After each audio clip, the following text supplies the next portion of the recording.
ఈ రోజే డౌన్లోడ్ చేయండి. మీ ఫేవరెట్ షోస్ చూడండి. ఓకే లిసన్, నా ఫ్రెండ్ ఒకడు ఉండేవాడు. వాడికి వాళ్ళ అమ్మ, తర్వాత ఆ అమ్మాయి, వాళ్లే ప్రపంచం. ఆ అమ్మాయి కూడా వీడిని ప్రేమించింది. పెళ్లి వరకు వెళ్ళాక వాళ్ళ నాన్న మాట విని ప్రేమించిన వాడిని వదిలేసి తను హ్యాపీగా వేరే ఎవరినో పెళ్లి చేసుకొని వెళ్ళిపోయింది.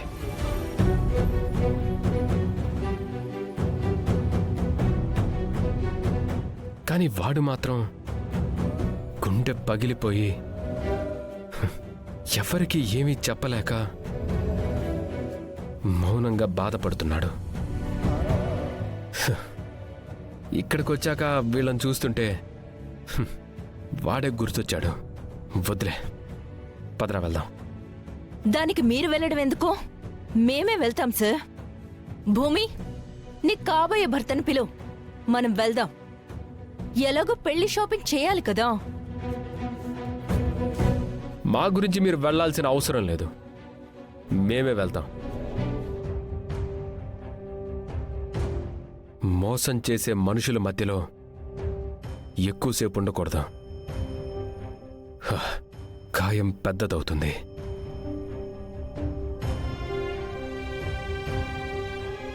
కలలో ప్రేమించి మనసులో ద్వేషించే మనిషి నాకక్కర్లేదు. ఇన్ఫాక్ట్ అలాంటి మనుషులకు నా మనసులోనే స్థానం లేదు. రే గగన్, తాను ప్రేమించింది ఎవరనరా? తననే.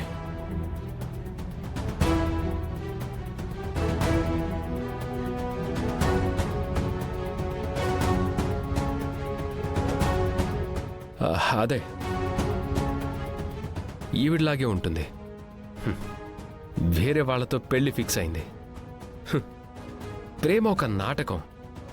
అందుకే నా పాత్ర అర్ధాంతరంగా ఆగిపోయింది. పదరా వెళ్దాం.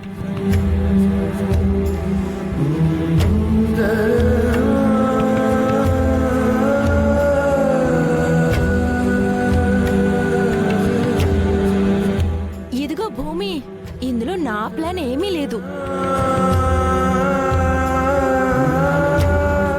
భూమి, వెళ్దామా?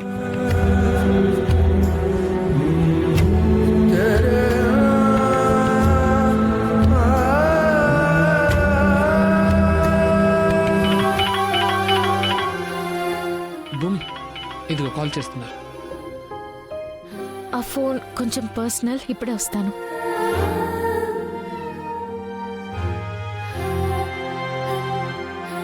చెప్పండి అత్తయ్య.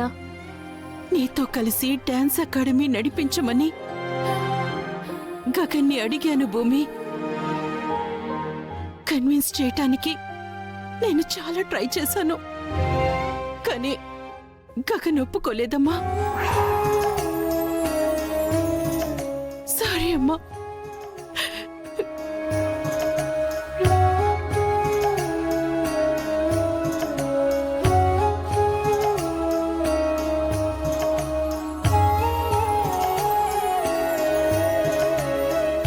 ఏంటి భూమి, అంత పర్సనలా?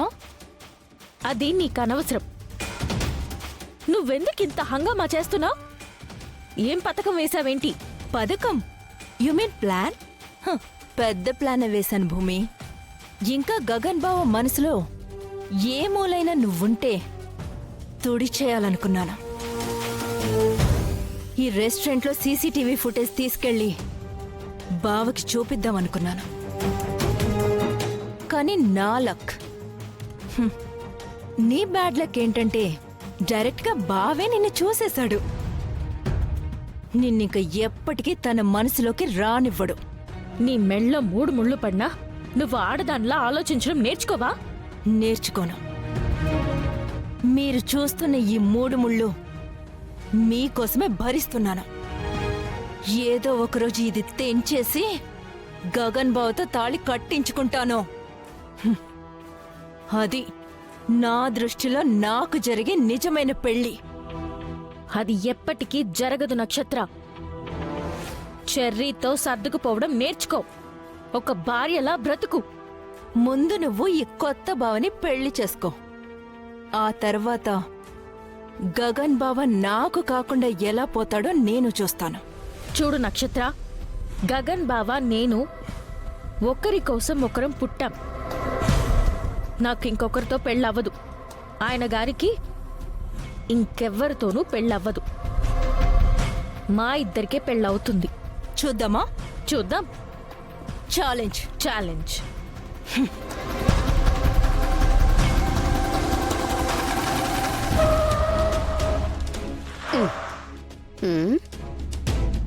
అమ్మాయి, నీ శత్రువింటికి వచ్చేశాను. చెప్పింది గుర్తుంది కదా పిన్ని. ఏమాత్రం అనుమానం రాకూడదు. నువ్వు ఆ బొమ్మతో రావాలి. వస్తానమ్మాయి. కాకపోతే మధ్య మధ్యలో నిన్ను తిడుతూ ఉంటాను. నువ్వు పడాలి మరి. ఇదిగో, మధ్యలో నువ్వు మాట్లాడితే మనం దొరికిపోవచ్చు. అసలే మనం దొంగ విధవలమని వీళ్ళకి తెలుసు కదా. పిన్ని అదిగో, ఇంత చిన్న తిట్టుకే నువ్వు అంతలా అరిస్తే నేను వెళ్ళలేనమ్మాయి. నేను వెనక్కి వచ్చేస్తాను. సరే సరే వెళ్ళు, పడతాను. అది అది పద్ధతి. ఇప్పుడు చూసుకో.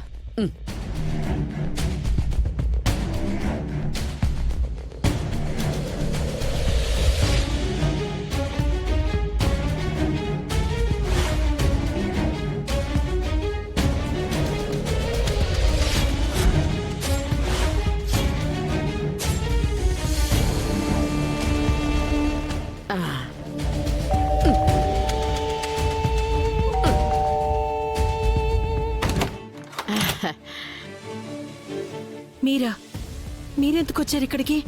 అదేమిటమ్మాయి అలా అనేసావు? శత్రువులు వచ్చినా చేరదీసే మనసున్న మహారాజులున్న ఇల్లీదని పెద్ద పేరుందమ్మాయి మీ ఇంటికి. ఇప్పుడది చిన్నదిగా కుదించుకుపోయిందిలేండి. ఆ? అసలే మా అబ్బాయి వచ్చే టైం అయింది. మీరు బయలుదేరండి. నువ్వింత నిష్కర్షగా నన్ను పొమ్మంటున్నావు అంటే కారణం ఏంటి? ఆ నంగనాచి, ఆ నరరూప రాక్షసైన అపూర్వ ఇంట్లో నేను ఉండడం వల్లే కదా. అదో దరిద్రురాలని తెలుసు. పెంట మీద చిల్లరేరుకునే గుంటనక్కని కూడా తెలుసు. పిన్ని